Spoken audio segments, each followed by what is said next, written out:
The Mario Kart series has been around for nearly 3 decades now, and I'm sure that many, when hearing about this franchise, think racing, as is to be expected. But ever since Super Mario Kart released roughly 29 years ago, the series has also had a battle mode. At its onset, battle mode could be played on 4 separate maps and consisted of 2 players driving around trying to pop each other's 3 balloons by hitting them with items. Whoever popped the other player's balloons first would be claimed the winner. It's a fairly simple concept, and while over time battle arenas have evolved in both size and complexity, numerous different sub-modes have been added, such as Shine Thief and Coin Runners, and the number of racers was increased to 8 and eventually 12, battle mode has remained relatively unchanged. Some games, due to their roster of arenas or array of sub-modes, objectively have better battle modes than others. Mario Kart Double Dash is fantastic, while Mario Kart Wii's feels a bit lackluster in comparison, but they all have at least something, be it a stage or new mode, to offer. Except for Mario Kart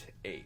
This game, rather than containing new battle arenas or even bringing back old ones from previous titles, instead opted to use normal racetracks. And rather than including some of the aforementioned sub-modes that were loved by many, contained Balloon Battle and solely Balloon Battle. With only one mode and 8 different standard tracks to choose from, I only ever touched this battle mode once. However, despite remasters of Nintendo games typically providing no major change to warrant buying them nowadays, Mario Kart 8 Deluxe, released for the Nintendo Switch nearly 3 years after its original edition, was given the one major change necessary to sell millions of consumers on the rehashed title: the best battle mode in Mario Kart history.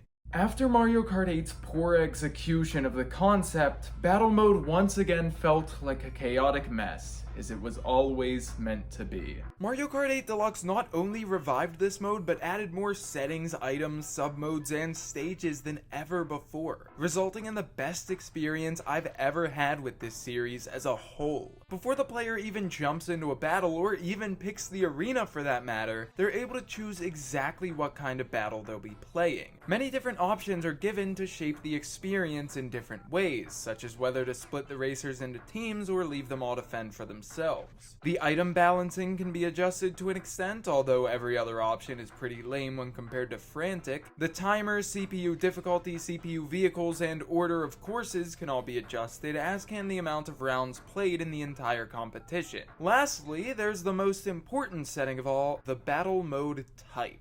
I personally have ever chosen Random Battle, which shuffles through the different options because this game has 5 whole battle mode types, more than any other in the series. And they're all very fun in their own ways. Balloon Battle is the standard mode, which has been present in the series for decades, but by no means has it grown stale. With such a massive array of items at the player's disposal, including 2 which made a reappearance solely in this title's battle mode, the Super Feather and Boo, Balloon Battle is truly better than it's ever been. Bob-omb Blast makes a return in this game, originally appearing in Mario Kart Double Dash for the GameCube. This mode is essentially Balloon Battle laced with nitroglycerin. Every normal item which can be obtained is instead replaced with a highly explosive Bob-omb. Up to 10 can be held at once, and the player can either strategically throw them to snipe a faraway opponent, or throw caution to the wind and leave a trail of bombs behind them. This is the mode I, as well as everyone I've played with, tend to enjoy the most. The next mode, originating from Mario Kart Wii, while rather tame compared to Bob-omb Blast, is still very entertaining. Coin Runners requires competitors to race around the arena collecting coins. The more you collect, the more points you'll be given at the match's end, but the more you'll lose if struck with an item.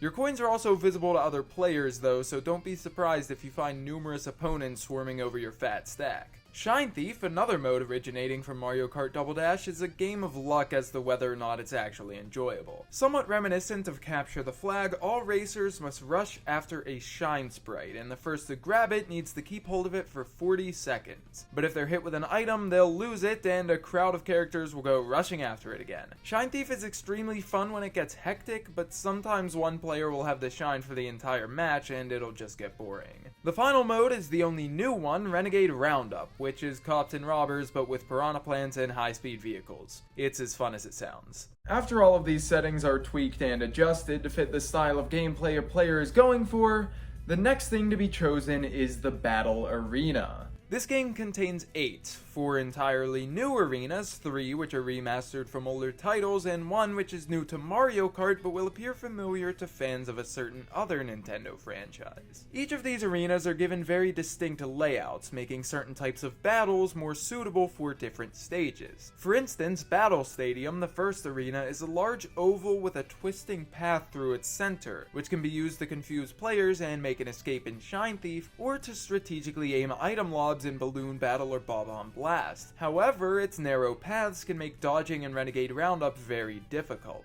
Sweet Sweet Kingdom is characterized by its wide open center and a single tower which can be driven on, under, or around. The tower provides a perfect opportunity for ambushes, while the large central area is a great place for chaos, making this arena a prime candidate for Balloon Battle, Coin Runners, and Bob-omb Blast. Dragon Palace contains 2 main open areas with numerous side paths all ending in ramps that launch players back into the main arena. I always have the most fun when playing Bob-omb Blast on this one for obvious reasons. Lunar Colony is a very simplistic stage, comprised of one massive open field and a small outer ring bordering said field. However, the ramps lining this outer ring make it a convenient place for quick escapes in both Renegade Roundup and Shine Thief. And overall, despite its simplistic layout, this arena, at least to me, is one of the trickiest to play on regardless of the mode. The next arena, Woohoo Town, is quite easily my favorite. It has a large open section like the last few, but this place is made unique thanks to the dozens of twists and turns on its southern end.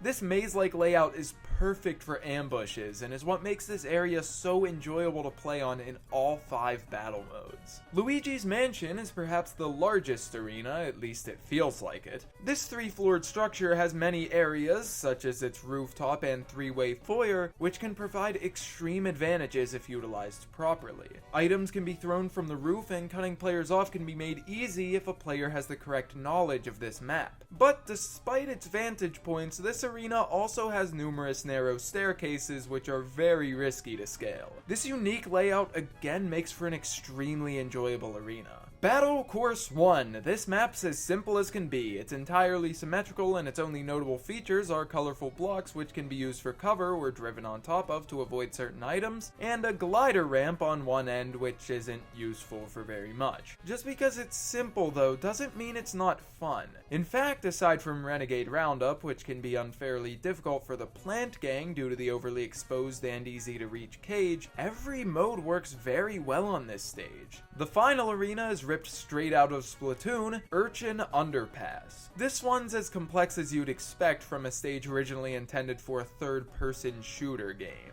It has many obstacles, side paths, and even some ink splattered around the ground to slide around in. Not only is this the most complicated battle arena, but also the one that requires the most precision and skill to perform well in. And while it's not my favorite, I respect its testing of my abilities.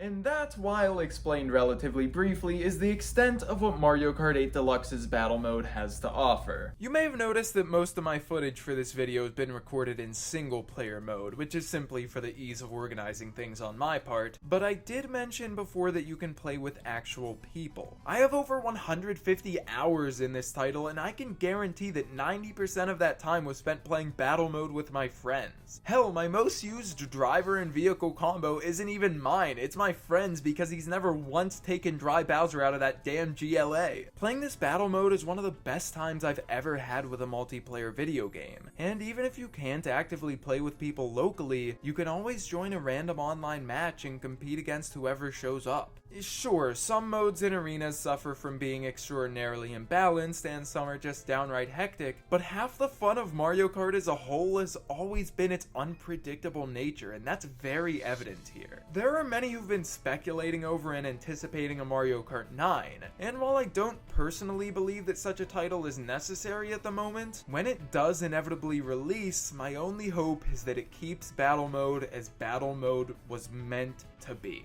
Thank you all so much for watching.